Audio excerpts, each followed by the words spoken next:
What's up, friendly neighborhood nerds? Thank you for watching our video. Don't forget to like, subscribe, and ring the bell. What's up, friendly neighborhood nerds? This is Judah Rad, and I'm here with Robo Strange and Respawn, and also Coco just kind of walked up here too. Coco! And today, I'll show for everyone who didn't miss it. The nerdy cat. Yeah, she's a nerdy Coco. cat. And yeah, today we have a very, very special guest. Done work for DC, Vertigo, Dark Horse, Image, Valiant, IDW, Penny Farthing Press, Version, TKO, and Random House Books.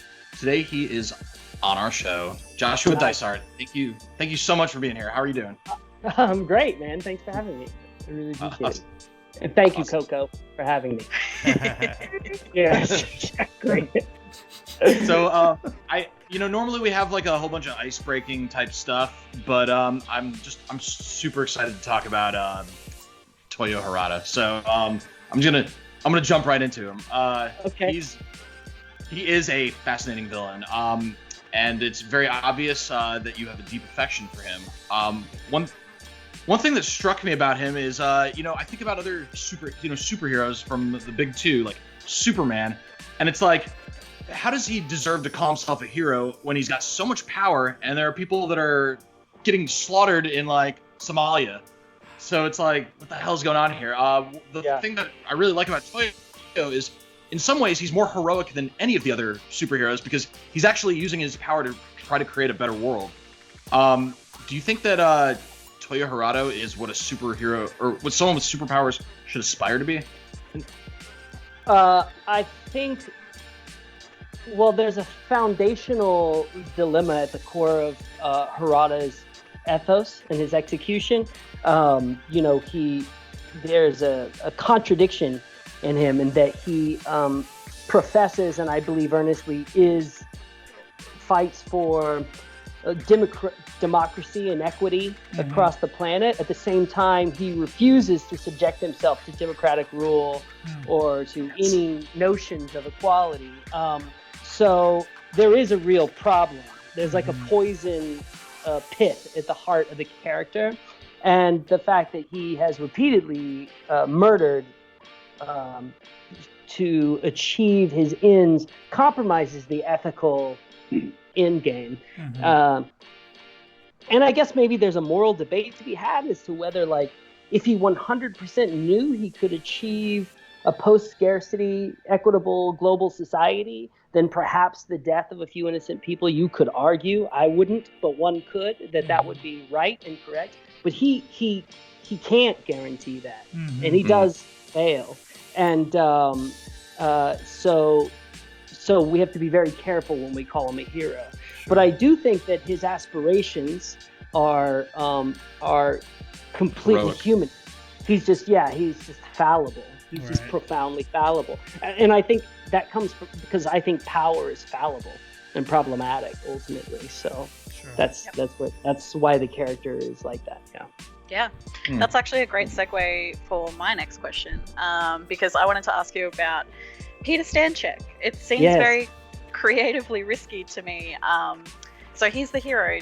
He brainwashes Chris into loving him very early on in Harbinger, and he violated her consent. He basically spends the rest of his life trying to redeem himself. She hates him for it for a very, very long time. Did you have any hesitation writing that? Did you have any editorial pushback?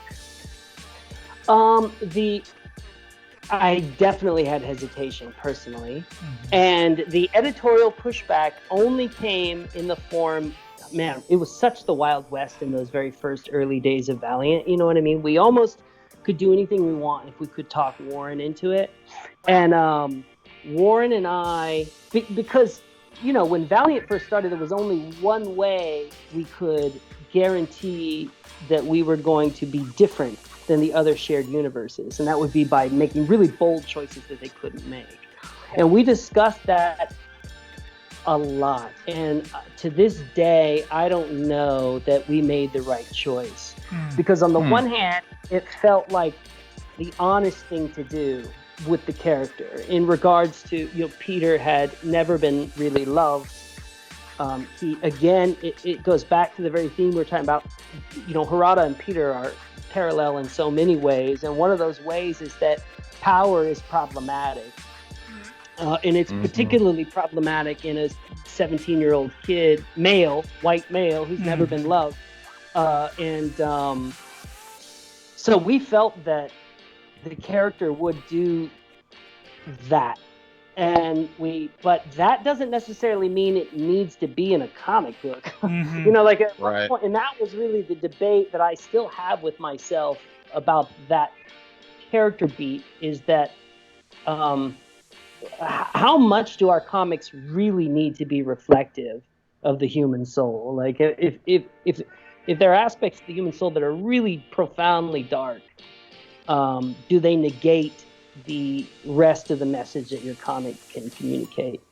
And I don't know if we made the right decision. I think it's an honest decision, but I don't know if it's the best decision, So I think it goes on. It was handled well. I think it was handled well because it's a character defining error on his part that he regrets forever. He never really forgives himself, and the self-loathing that carries for the remainder of the run is fitting for such a terrible mistake. And she never really forgives him. So I do think it was handled well. But I see what you're saying about that debate with yourself. Yeah, Robo and I talk about this all the time with horror too, right? Because horror and superheroes, for me, I think people are interested in them for the same reason. It's that exploration of morality and ethics and what would I do in this situation, right? But sometimes you're like, is that necessary? I don't know. I feel like everything has to be told at some point. I don't know. It's difficult. Yeah. Yeah, I have we could do a whole podcast on this because I grew up a huge fan of exploitation narrative.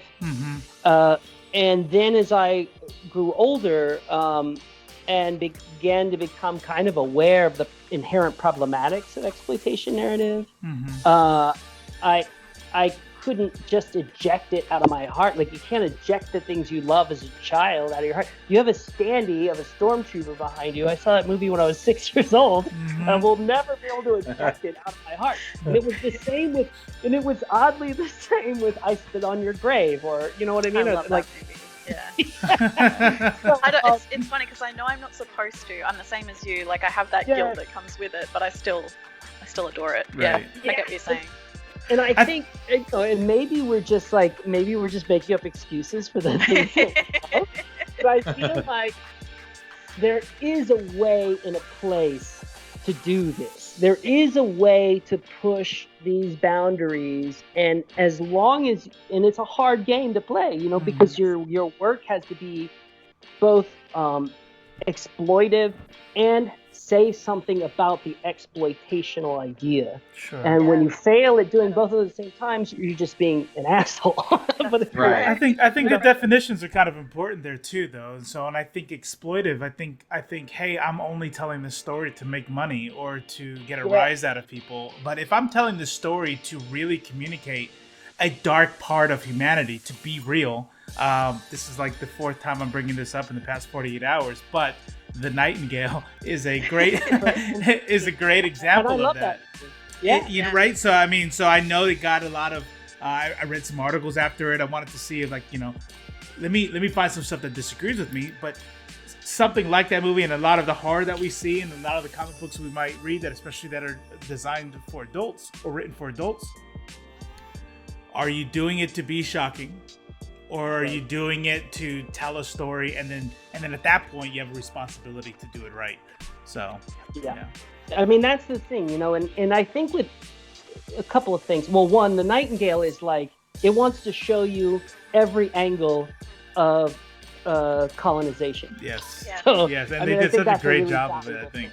Yeah. Okay, but in regards to what we did with Peter, there's two things that would have made me feel a little bit better about that idea in retrospect. One is if we had gotten issue 6, which is Chris's issue, the first time she gets to speak from her point of view, it was my hope that would be the last issue of the first trade.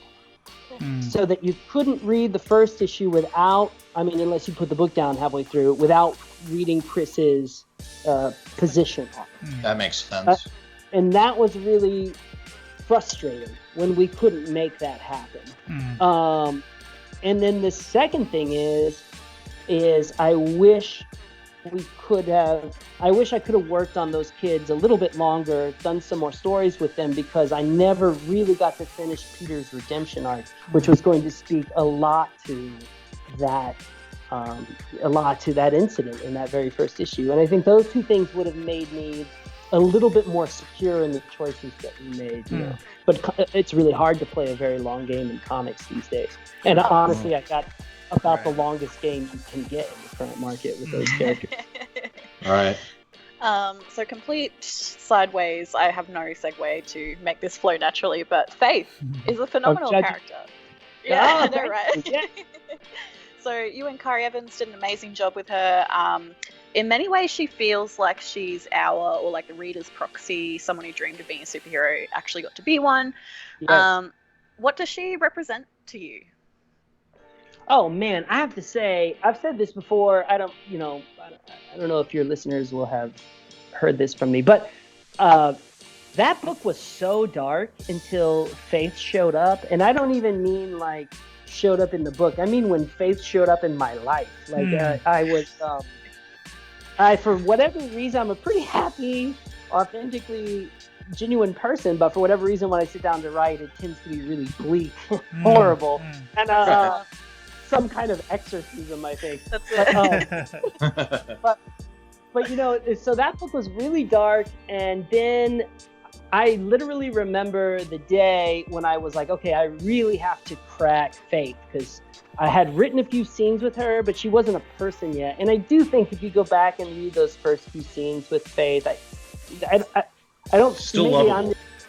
That's cool. I'm glad, but I still feel like it's a shallow pool. She's not a person yet. She is a character, but she's not a person. And then, but then once that happened, kind of halfway through the second arc, particularly when she got her own issue, literally, like, she came into my writing space and she threw open all the blinds that were closed, like I'm a dark troll, like writing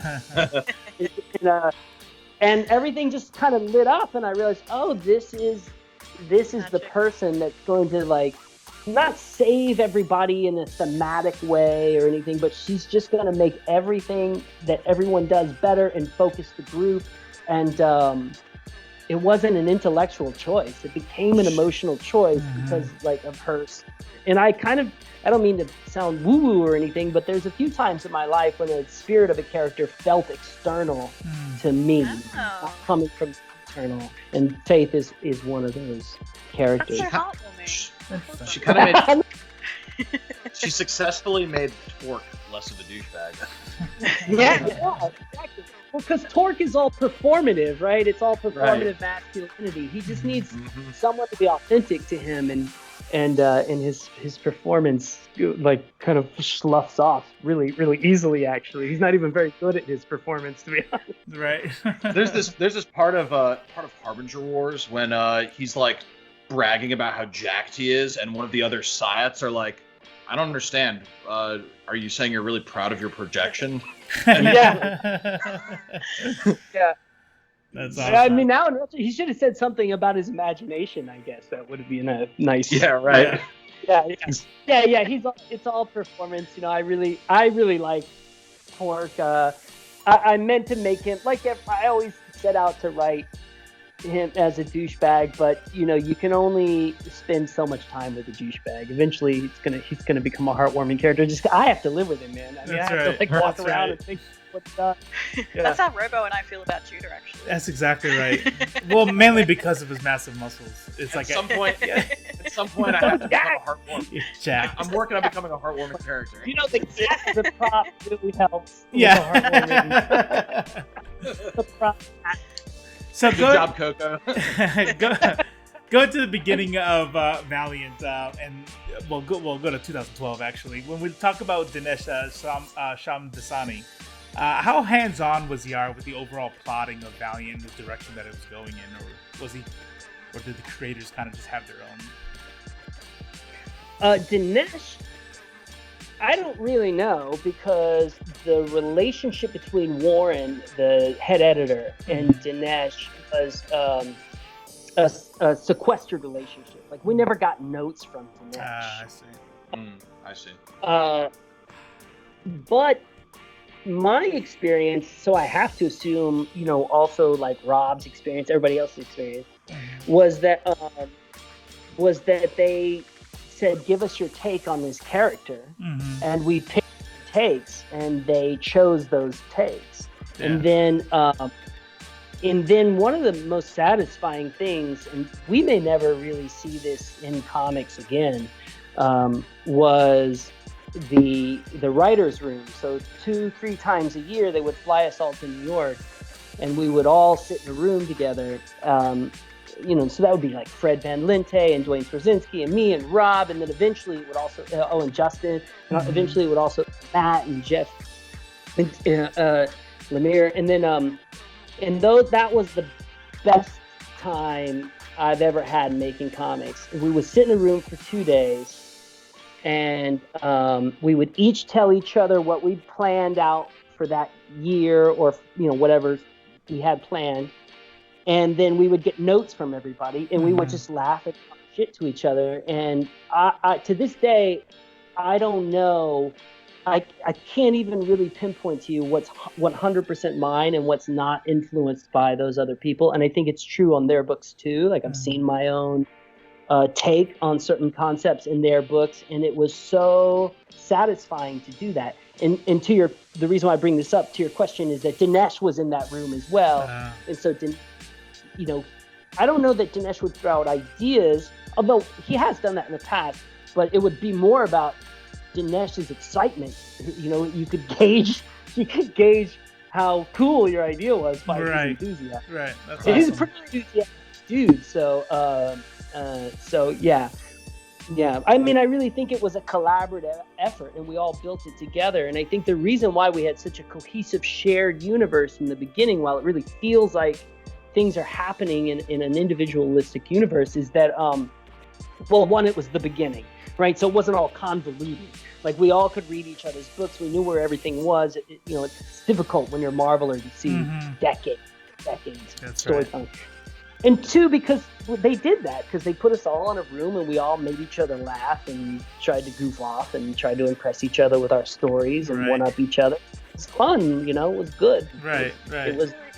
That makes perfect sense to me too, because like one of the best things about reading a comic, right, is it's like this true collaboration between two minds. You get to see this meld of two completely different creators making something amazing, and like that makes perfect sense to me, that the more people were collaborating, the better and more detailed and involved it became. That's really cool. Yeah, I bet that helps the whole continuity in general. Sometimes you really see that between authors where, or when you have one writer write a main title, then he shows up in this other title, and I'm like, that's not what he would have said. That's not what he would have done. Right. You know what I mean? Yeah. Exactly. Right. And and I'm not militant about that stuff, but it is more satisfying, I think, for readers who want to engage in a shared universe. Yeah. And and look, near the end, even if you read Life and Death, there's like a character in Life and Death who was killed off in the Valiant universe, and then my book came out. That was after the management change, and we hadn't been getting in the room together anymore. And that's a perfect example of where I heard that they had killed off my character, and that the character played an instrumental role in my book that wouldn't be published for another year. It's a perfect. That's like the most extreme example of not paying attention to what's going on. Wow. Larger beast, Wow. But I did it. Speaking of collaborations, you and Christos Gage worked on Bloodshot together. I know it's short, but what can you tell us how that was like? Sure. So that's predominantly Christos's book. I don't even know why I was co-writing with Christos. He did all the work, and he's perfectly capable. I don't really to this day, I don't understand what that's about. I tried to talk Warren out of putting me in there, but Christos, he's a friend of mine. He was a friend before that, so it was super fun to make comics with him. But basically, the collaborative process was simply he would call me up, and he'd be like, "Okay, here's my idea," and he'd tell me this idea. And I would geek out on some parts of it, and on other parts, I'd be like, I don't know, that's pretty stupid. Yeah. Like, okay. And then, then we go to lunch sometimes, because we're not far from each other. And, and we just talk shit about comics and what would be cool. And then I would get his script, and then I would do like a dialogue pass or add some cool stuff here and there. But it's 90% Christos. It's like that's really his beast. I mean, I had several times I suggested they remove my name from it. That's interesting. So, it kind of renders my next question maybe somewhat irrelevant, but I still want to talk about it. So, just bear with me here. I'm just here. Yeah.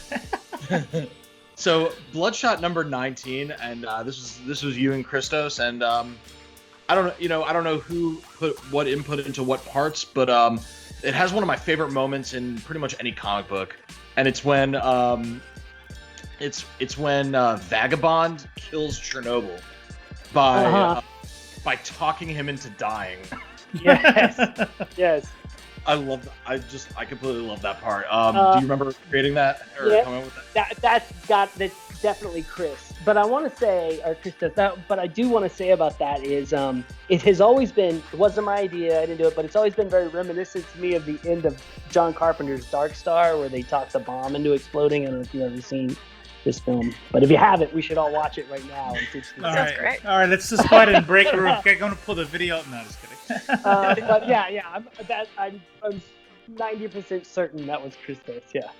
Dope. But it's all a fog. It's like a haze of whose idea. You just get excited and you just start rambling, and who knows what.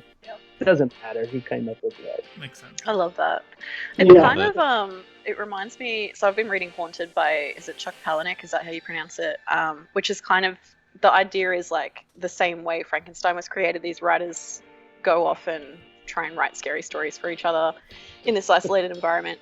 Yeah, and it just, I don't know, it gives me that same like vibe of like, you've got so many great people there.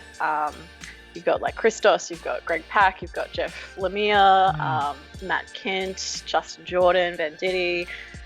So Valiant's always had rockstar creators, right? Did you guys ever have writers' retreats and pitch meetings to get everyone on the same page, like plan out the events? Was it like...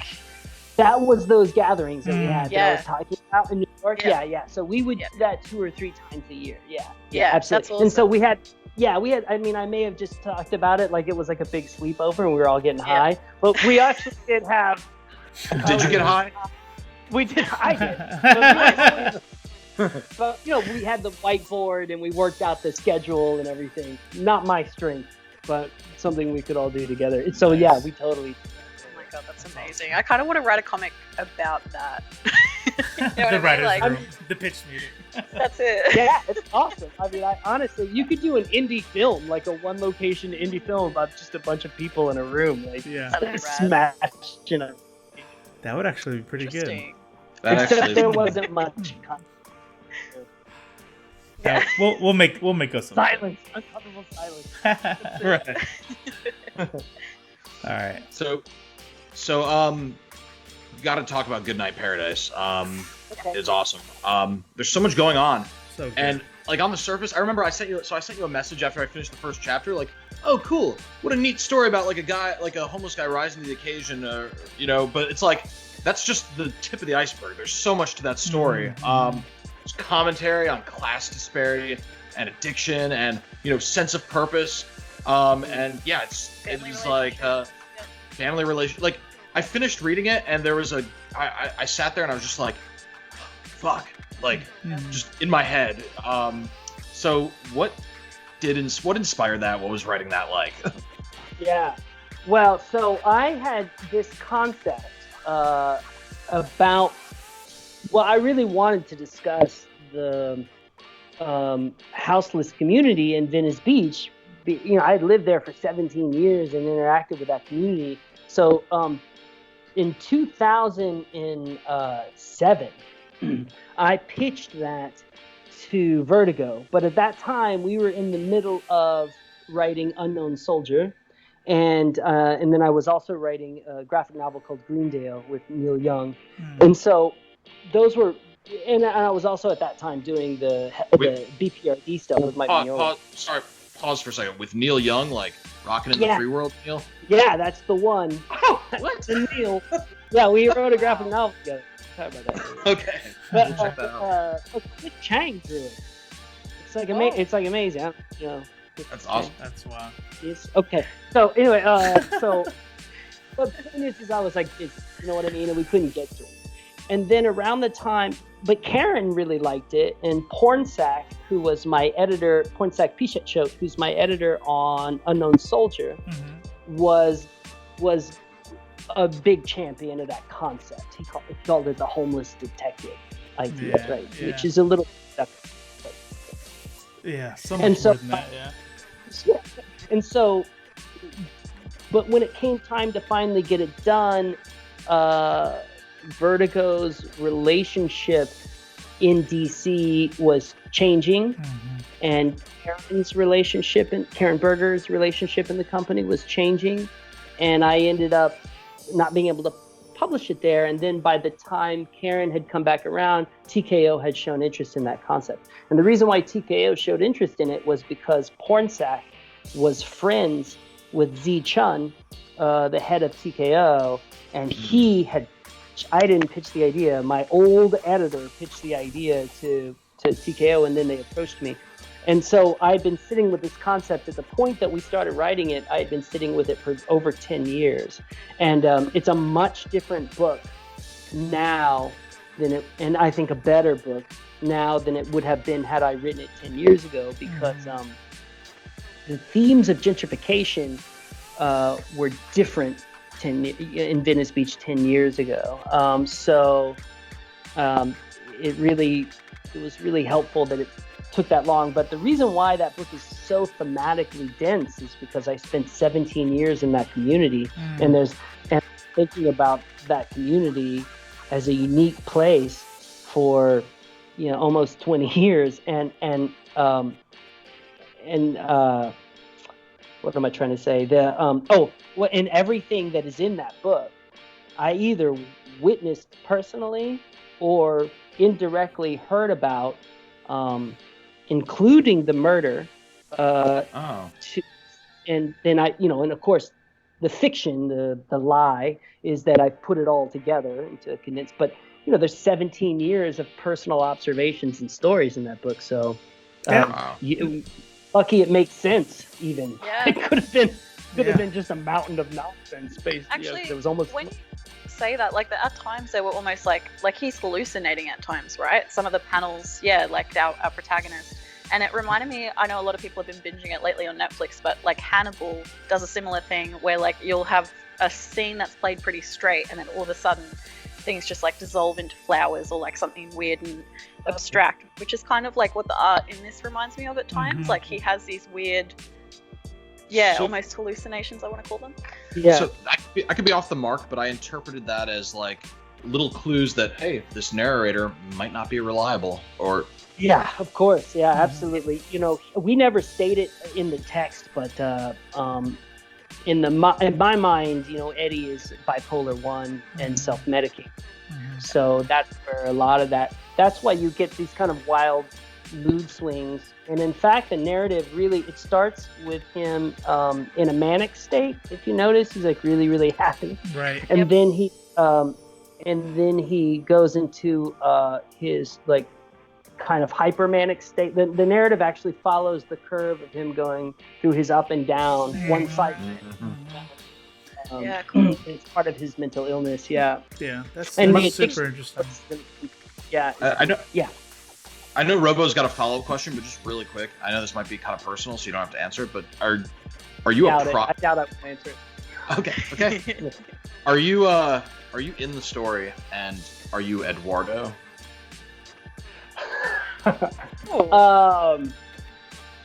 I'm not in the story like that. No, I'm not. Okay. I'm several characters are aspects of me. Eduardo could absolutely be considered one. The son, Geronimo, which is the name of my cousin, Geronimo Quinones, who raised me, who was the closest thing to a father I ever had. But the relationship the son has with Eddie is not in the details. My father was never homeless, but I am the son of an addict, and the themes and the weight of that are very much in there. And I think if there's anything I can talk about with any authenticity, much more so than what it means to be homeless or mentally ill, certainly, is what it means to try to have a relationship with an addict parent.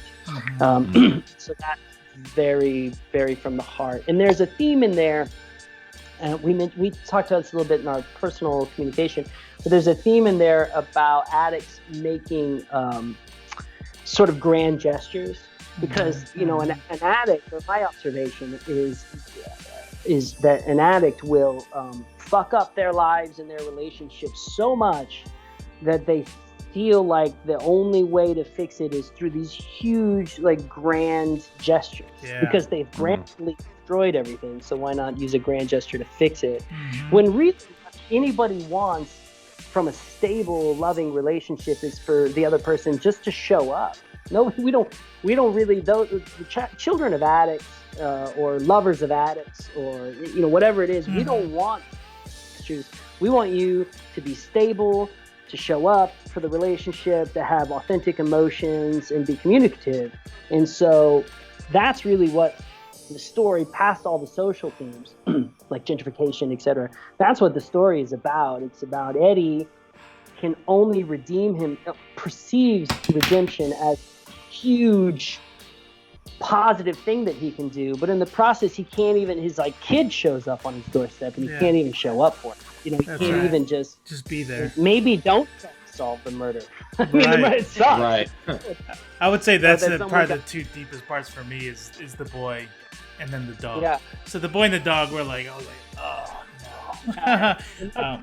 And the dog comes from, there's an actual incident that occurred right outside my apartment several years ago, in which a houseless woman and her dog was killed, and that's what. So you kind of answered it well with that when you talk about your experiences, but I could tell by the language that's used and the way that a lot of these different communities are being represented in this book that. Accurately and sincerely portraying a group of people, it was important to you. The weight is there. Yep. So there is sometimes a disconnect between, even if it's happening right outside your door, a disconnect between your life and their life. When you're writing this book, did you do anything extra to make sure that you knew? Got a taste of their perspective. Not to say that you lived homeless, but friends who might be houseless, as you put it. How did your research go? Yeah. So as we discussed, there had been 17 years of living with community. That house, 18 Breeze, is my house. If I showed you a photograph of my apartment, it looks exactly like the apartment there, and where Eddie lives is exactly where. A homeless gentleman lived for several years who I had a very close relationship with. And eventually, when the old tenants, which were a bunch of old hippies, were kicked out and new tenants moved in, they were very uncomfortable with Eddie living there. And I had a fight similar to what you see in the book with the guy on the side who of the lives door. in the house. Yeah. And that's all real. Eddie, I fought against the other tenants constantly to allow Eddie to live on the side of that house. And then Eddie, I think due to increasing mental illness and also probably due to liver failure, began urinating and defecating in the area where people walk every morning to get to their in between the two apartments. And I could no longer defend him. I just call him Eddie. That's crazy. Yeah. Fiction. I don't know if I called him that, but anyway, the actual human being who was a real person. Right. And so they kicked him out off the property, and I was the one, because I defended him so long, who had to do that. Damn. And it placed me in a tremendous collision course with that person. And then, about a year later, I saw him on the boardwalk being put into an ambulance. I never saw him again. And it's a guy who spent his whole life. So I'm assuming he probably passed away from liver failure or something. But so that's the kind of life that I was living in Venice, and that's the life you can't have anymore there. That's not they've made all kinds of laws and stuff to not allow that to happen any longer. Right. Now to the other point of your question, when I realized that we were going to make this book and I wanted something deeper than this whatever experiential, context I had, I got involved and worked with a nonprofit called Poverty Matters. Mm-hmm. And in through Poverty Matters, I did some work with like downtown. At Los Angeles downtown is one of the largest homeless populations in North America, and did some soup kitchen work and stuff. But your point is absolutely correct, and I've spent a bulk of my career wrestling with this, and it's very ethically tricky. That no matter how much I do this, I am outside of that experience. Mm-hmm. You're absolutely. You said, it may be right outside your door, but I add it's still outside my door. So your point is absolutely real, and the best thing that I can do is try with all my heart to be as an expansive and empathetic person as I possibly can be, so I can try to take in that experience. And so for Unknown Soldier, I traveled with child soldiers in East Africa for a month and a half, but that doesn't make me know anything about their experience, so, and I did this project with the World Food Program where we traveled with refugees in northern Iraq during the rise of Daesh. Mm-hmm. But that doesn't make, just because I spend a few weeks with that population doesn't qualify me to talk about their experiences. And then we did it again in East Africa, again in South Sudan during the Civil War in 2016. I witnessed the highest level of malnutrition on the planet at that time, but that doesn't qualify me to talk about their lives. So there is an extra risk you take. And if you get it wrong, it's a horrible, horrible sin. And I'm not even sure that you ever get it right. Right. So, well, I think what's fair to say, and for what it's worth, I think, like you said, you can never actually be there. So it's like, but at that point, there's a question that the consumer has to ask themselves: do we only want, right? So if we look at the industry. And we look at what's predominantly in the industry, do we only want stories that a straight white male can tell me? And so that if we have somebody that acknowledges, their privilege or acknowledges, hey, I want to tell other stories, then at that point, you have to know that the person telling the story is going to have to do it from outside that bubble. And then you look at that and you say, did this person put in effort? And while I haven't read all of your work with Goodnight Paradise, I think it's clear that you put in a lot of effort. So really, the question, just so it's not clear to anybody watching the video, the question is more in line with: it seems like you put in a lot of work. What was that work? Yeah. Oh yeah, I'm inherently defensive about it. And understandable. Of course, yeah.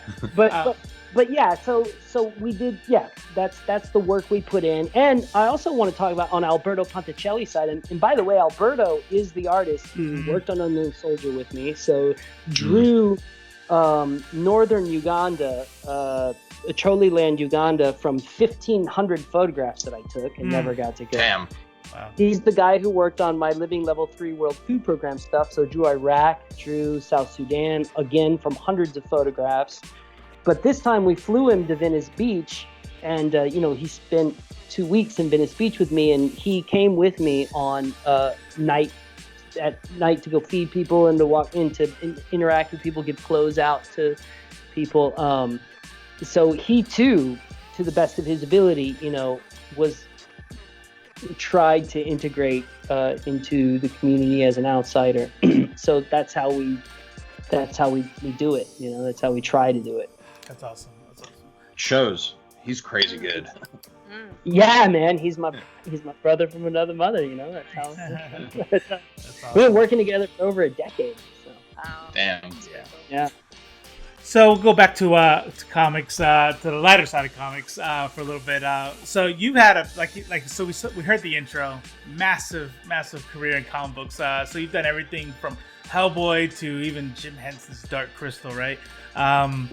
I think the only publisher, and correct me if I'm wrong, that you haven't worked with is Marvel. Marvel, yeah. Marvel, yeah. That's correct. So two-part question is, of the stuff that you've done, what would you say is like your favorite project? And then part two would be when you finally do, if that's a goal of yours at all, to get into Marvel, what character do you hope to take over?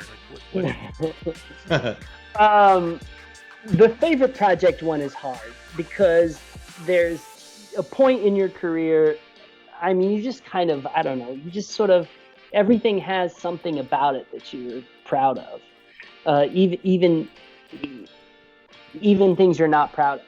Mm-hmm. So that's a really hard one. I think I really love Goodnight Paradise because it was my concept. I haven't gotten to do a lot of that where it's my thing from beginning to end.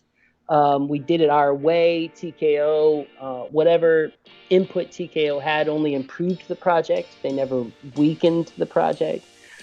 At the same time, Unknown Soldier and the World Food Program work, Living Level 3, were foundationally life-changing experiences for me. So I don't know how the work stands, but I know that the human beings that I engaged with and the ground that I covered changed me as a person. So those are all really big projects for me. But I'm proud of everything. Like everything has its own thing. I've managed to somehow do mostly work based on other people's characters, and yet at the same time keep my own voice somehow. Right. I don't know how. It's just me being obstinate and kind of an asshole. But life of a comic book writer, I bet. I'm the only one. But then, so your question about Marvel. Yes. What I don't care if I work for Marvel. Okay. Yeah, I think that I would. It sounds cool. Right. There was a project a while back. I pitched with an editor friend of mine who's no longer at Marvel. I pitched Captain America in Vietnam in 1960. And it was this huge pitch. I mean, I think we took 6 months to a year to get that thing to a place where Marvel approved it. And for understandable reasons, the politics of the Vietnam conflict are very tricky. And making sure that their brand and my brand found some sort of, Venn diagram space was tricky. And but we got it greenlit, and then on the day I wrote like page 1, panel 1, it got canceled with a bunch of other books. How frustrating. It was really frustrating, but it's okay. I get it. And but I also have felt a little persona non grata at Marvel ever since then. I also I tweeted that the book had gotten canceled, and I got a phone call that I had to take down. Yeah, so that worked there. But wow. Having said that, it would be awesome to work on like Silver Surfer or Doctor Strange. I tend to really gravitate to these characters that have cosmic stakes and that sort of work on the fringes of reality and consciousness. That's my favorite stories. Yes. live, breathe. And I know for a while Marvel was trying really hard to stay grounded and earthbound, and they've kind of finally released that and gone cosmic again. But cosmic is where it's at, Definitely. Hell as far yeah. as Man, So- that would be so fascinating because Vietnam vets are significant, right? In that they have markedly higher rates of like PTSD and drug addiction, and that would be such an interesting exploration from your side, just to see like all those themes again in play in a Marvel title. That would be so fascinating. I mean, I think that it could have been really cool. I think it was going to be really special, but it didn't work out. Didn't pan out. And so, yeah. So, I mean, yeah, I like sitting here listening. Like, Judah has been, by the way, didn't sleep. He was so excited to talk to you because we're such massive Stop fans. But I mean, you basically helped. You gotta cut that, Robo. That's right. But like, you basically helped launch like 2 publishers. You've got TKO and Valiant. And you said it's fun being part of the startup team, and that like it's easier writing because you're like starting fresh and all that fun stuff. I get. I want to know, because I'd actually read your Hellboy stuff without knowing that it was you years ago, and it was excellent. And I'm wondering, like, what's that like writing for like Hellboy and VPRD? Like, what's that kind of experience like? Yeah. It's awesome, man. I mean, honestly, Mike Mignola is one of, I consider, and I think it embarrasses him when I say it, but I consider him like one of my foundational teachers as to how exactly comic book mechanics works. I think you can see a difference in my work before I worked with Mike and after I worked with Mike. Not that I mimicked Mike, but I just learned a little bit more clarity about how you construct the comic book panel, the comic book page, and the comic book issue. So it was really awesome. And the first one that we did together, the first BPRD 1946, was super fun because Mike didn't really know 100% what he wanted to do with it, and had a lot of room to work. And then 1947, which I am extremely proud of as well. But I was in the middle of Unknown Soldier when we did that. And Unknown Soldier was a very taxing book research-wise. You guys were talking about, what you have to do to try your best to get it right. And Unknown Soldier took I was constantly in communication with friends in East Africa. I was always paying attention to that sphere. And so it took me a long time to get to 1947.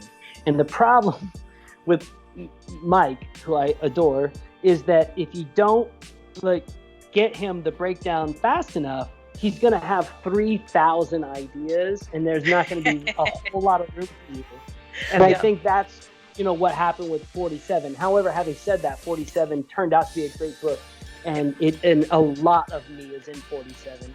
And the story of Anders, who was lost at sea after he had his ship shot out from under him, is actually the true story of a friend of mine who was a merchant marine in World War II. He's passed on now, but he was a merchant marine in World War II, and he had his ship shot out from him, and he was lost at sea for 30 days, and in a lifeboat by himself. And everything that Anders talks about were all actual things that he had told me about that experience. And he passed away shortly before I started writing that. So it was a real ode to him. Yeah.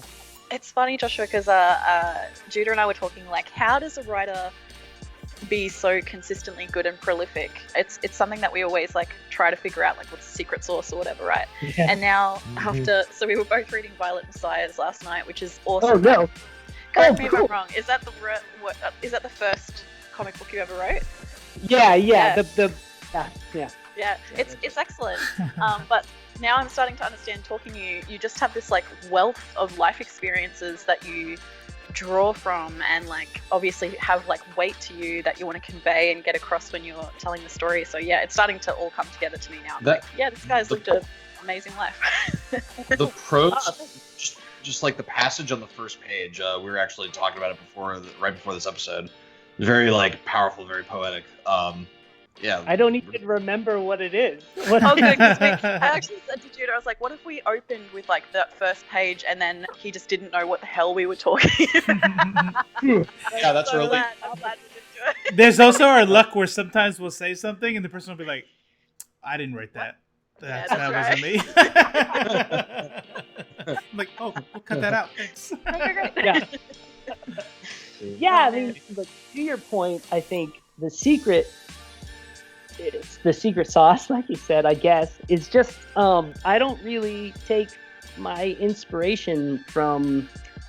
I mean, I do obviously, but from other fictions and other people's writings. You know, I just I like people, and I'm super interested in the world, and I'm really interested in human beings, even when we're cruel to one another, when we love each other. I just want to understand us, you know, and so yeah, that's where it comes from, I guess. I know Jude has got a question to wrap us up because we're getting up to an hour now, but I need to know, what got you into comic books? What did you start reading? Oh man, so my origin story is I snorted. Is Joshua, you're one. Yeah. Yeah, exactly. My very first comics, my mother, to her credit, she was, you know, a kid. She was like 22 years old, and she kicked my father out of the house. So my father was a heroin addict. It doesn't matter. Kicked him out of the house, and big divorce, and then I became a latchkey kid, right? Like Reagan era, you know, all this shit. So I found like this big stack of my dad's Playboys one summer. Ooh, what a score. Yeah, that my mom had stashed under a bathroom or something. And I don't know if any of you are like only children with single parents, but when they go to work, you just like check everything out. You know, like, what's vibrating? I don't know. And so I found like this stack of Playboys, and it was a big part of my sexual awakening or whatever. And then in the middle of the Playboys was a reprint of R. Crumb's Zapp's #1. That's my first time. And Nice. it's you know a kind of revolutionary underground comic from the 60s. And it was R. Crumb art, and R. Crumb had done the cover of Big Brother and the Holding Company, Janis Joplin's bands. She'd done one of Janis Joplin's covers. And I had seen that cover in my mom's record collection all the time. And I don't know if you are familiar with this cover, but it has comic book panels, but each one is the song, and it has no continuity. And I was obsessed with the idea that it was telling a story, and it wasn't. So I think that built my love for nonsense. Because you know, it was a nonsensical narrative, and I loved it. But when I saw that first comic book, I recognized the artist, and that was the. And I was like, "Who's this guy?" R. Crumb is now incredibly problematic, like most of the people that I was inspired by. Right. But yeah, exactly. But at the time, it was huge for me. But I think what's important to note is that I didn't enter comics through like superhero power fantasies or through kind of kids comics. I entered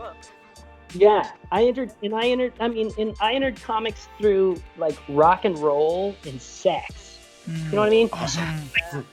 Dirty comic. Yeah. I mean, you found your first comic when you were in the middle of rehydrating, so that's yeah, that makes sense. So I think there's something, you know, who knows what builds us? I don't know, but I think there's something to that. And then, you know, and then I was an 80s kid, so I bought Watchmen when it was coming out in single issues. I remember waiting for the last issue of Watchmen and being, you know, pissed off that it took so long, which is so silly now. Yeah. So I read Dark Knight when it was coming out. I read Ronin, Frank Miller's Ronin when it was coming out. But I was also reading, this is slightly later, but Love and Rockets and Cerebus, and part of that black and white boom was huge for me. And that's really where I was coming from. And, you know, there was Aardvark Press, which was a publisher. Denny Lubert was Dave Sim, who created Cerebus. Denny Lubert was his wife. and she was really the editor behind Cerebus, and she put out her own publishing house, and that was huge for me. And they published a book called Journeys by William Mesner Loeb, and she published The Flaming Carrot, and she published it was all this real underground black and white stuff. I loved it. I also read a lot of 2000 AD growing up. So, that's kind of where I was coming from. So I really only read DC and Marvel when they were doing something really interesting. I wasn't like habitually buying their comics unless it was something cool. Sure. Dawn Brayfog on Batman was something I would always buy, but I wouldn't just buy Batman for the fuck of it, So, that's how I came into comics, and I was always. Wow. That's so cool. I did not anticipate that answer, I'll be honest. Jerking off the Playboy.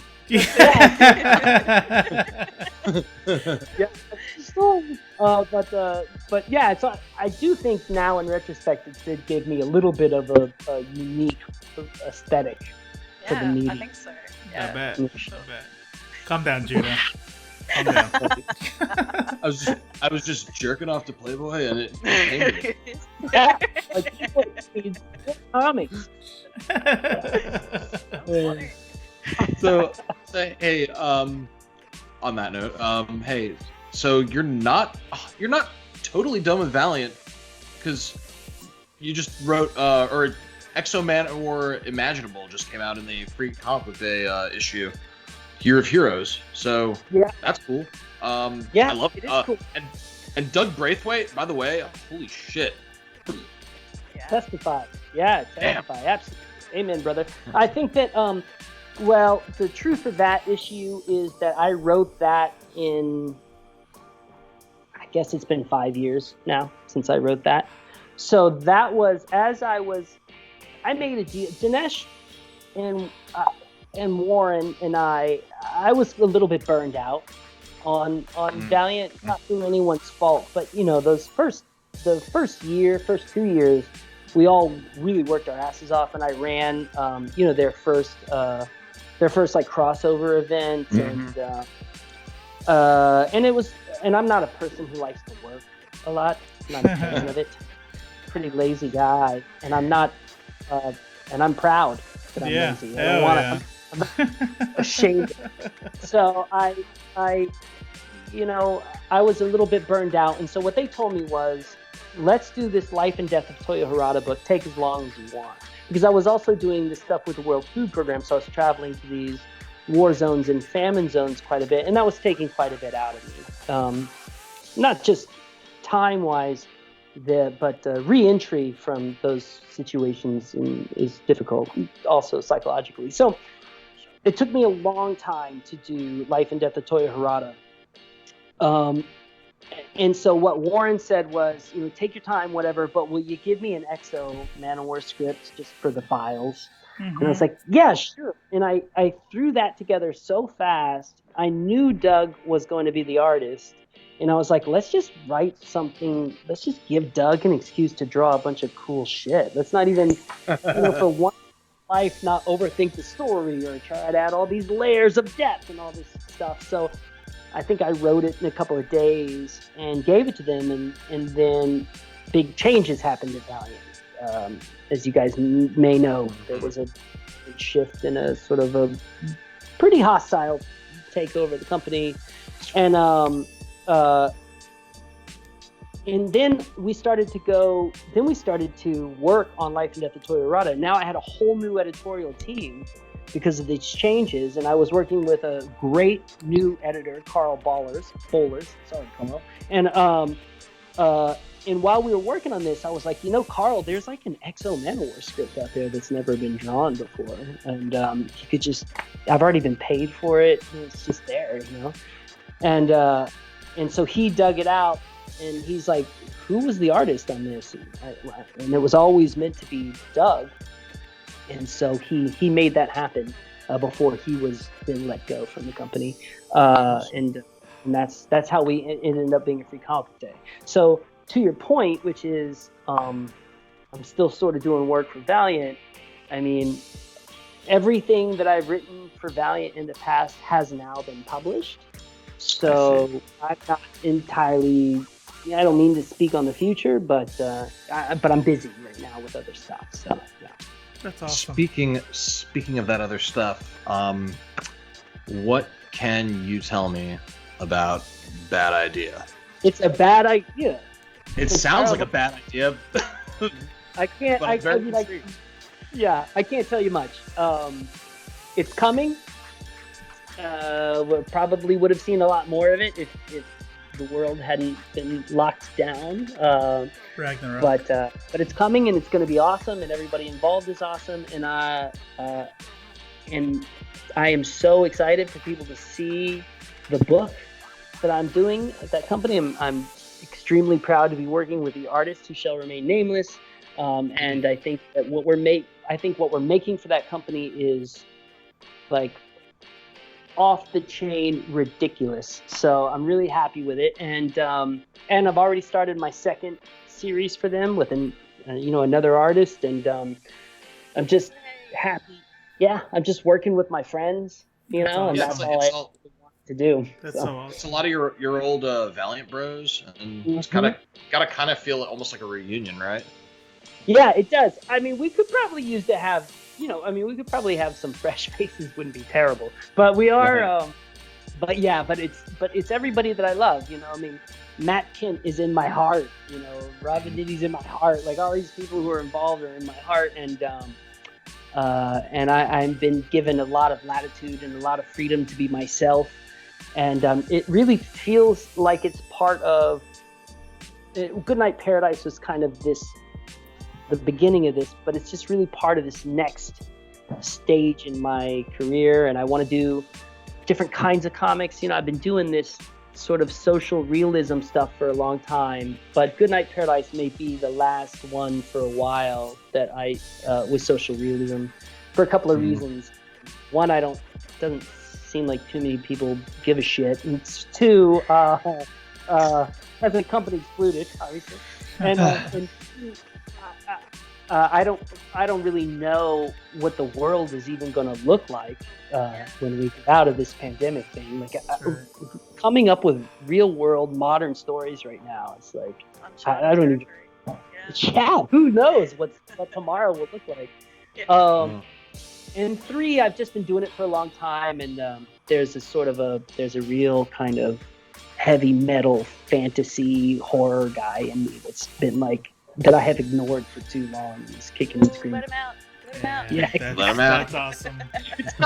Everyone, that is Joshua Dysart.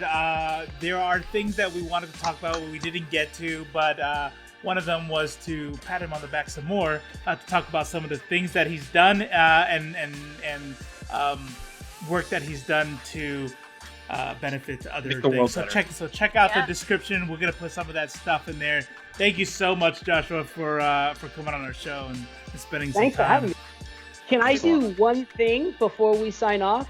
Absolutely. I cut my own hair because it's COVID, and I have no idea what it looks like in the back. I'm gonna do this. Yeah. And when I go back and watch, I can see what the back of my head looks like. Got it. Go. Look, oh my God, it's not horrible. Bad. Don't look at it. Oh God. Right, Oh, so man. I can see. Do you mind if I ask you how old you are? 49. What is it? 49. So I feel like 50 I feel like there's two ways to enter into middle age when it comes to your hair, and it's either gonna go gray or it's gonna go thin.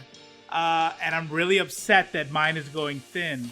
I would rather have all my hair gray. That's awesome. Yeah. It's a. I mean, BS. We don't. That is a hell of a man. Yeah. You did a good job. That's right. Take it easy. Awesome. You. Thank you so much, guys. I really appreciate it. Ring the bell and be free. Follow our links and watch our show because you want to and not because of the threats. Thank you for watching Judah, Robo, and Ree. We talk about comics, movies, and TV. Sometimes we have notable guests. guests, and sometimes it's just us. But we're all so cool.